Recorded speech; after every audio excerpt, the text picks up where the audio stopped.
Hello, welcome to EASD TV. My name's Vivienne Parry, and I'm absolutely delighted to have with me in our studio the winner of the Novo Nordisk Prize for Excellence, and it's Annette Ziegler from Munich. Annette, how lovely it is to have you here, and your reputation is stellar, and you've just given your talk, and it's really been about the origins of diabetes. Tell me a bit more about what you said.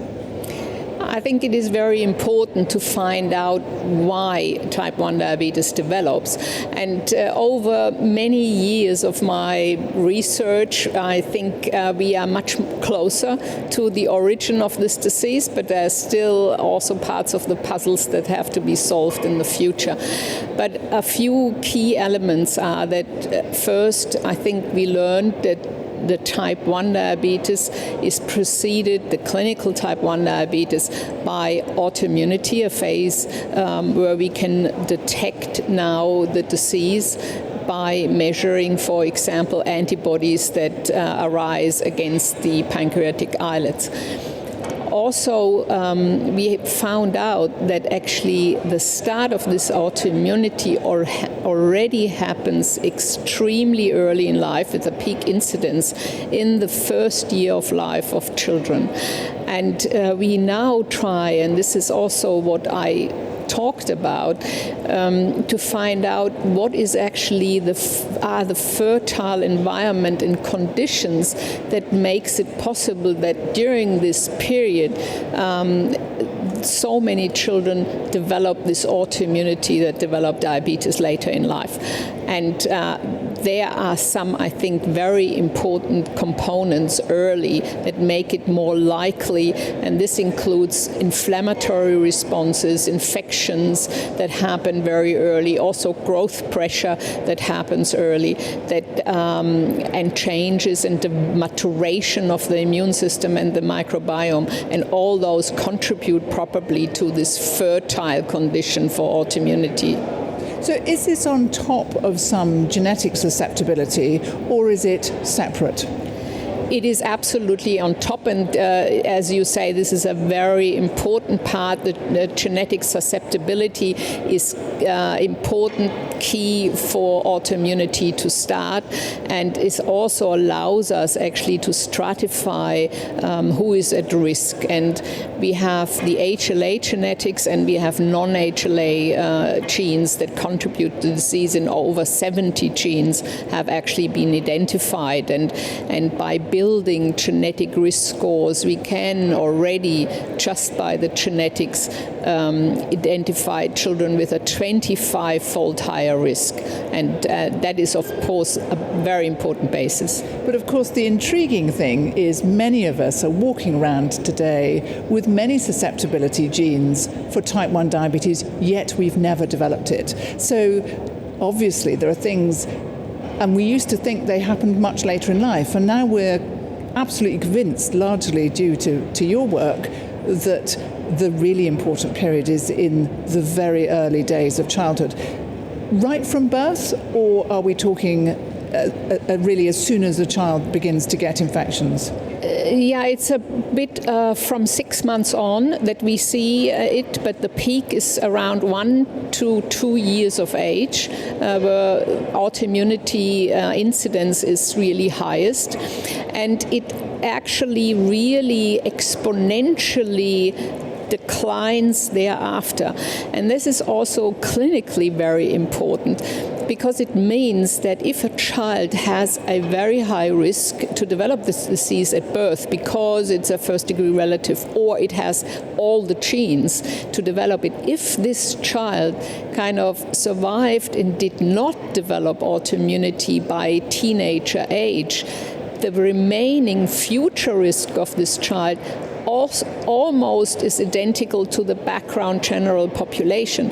So you have that risk very early, but if you happen to not have developed it, then as a clinician, one can also consult these families and say your remaining risk is really very low.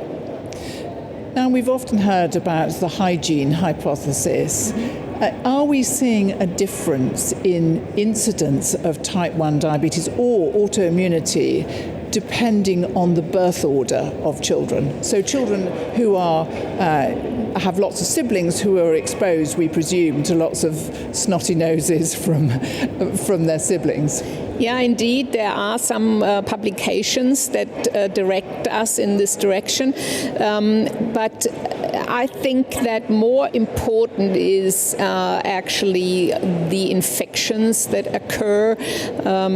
It is also the sort of infections probably, and the exposure to different things, like you say, hygiene. But on the other side, what we also see that children really in this period have a lot of infections. And my assumption is if you have also the right genetics to direct your autoimmune system more towards autoreactivity, autoimmunity, and a Th1 response, then instead of THD, then in the context of having lots of respiratory and viral infection, that may also somehow go into a misconducted immune response that ends in autoimmunity.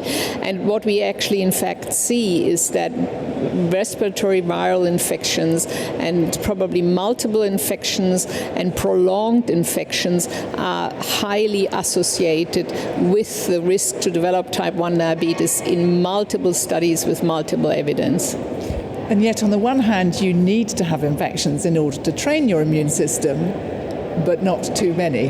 And I wonder what will have happened to the current cohort of children who've experienced lockdown, who've not had the exposure to this kind of respiratory viruses in particular that are absolutely everywhere when children go to nurseries. Yeah, it's quite interesting to see that during lockdown or during the years of the pandemic, several countries report actually an enormous rise in type 1 diabetes incidence.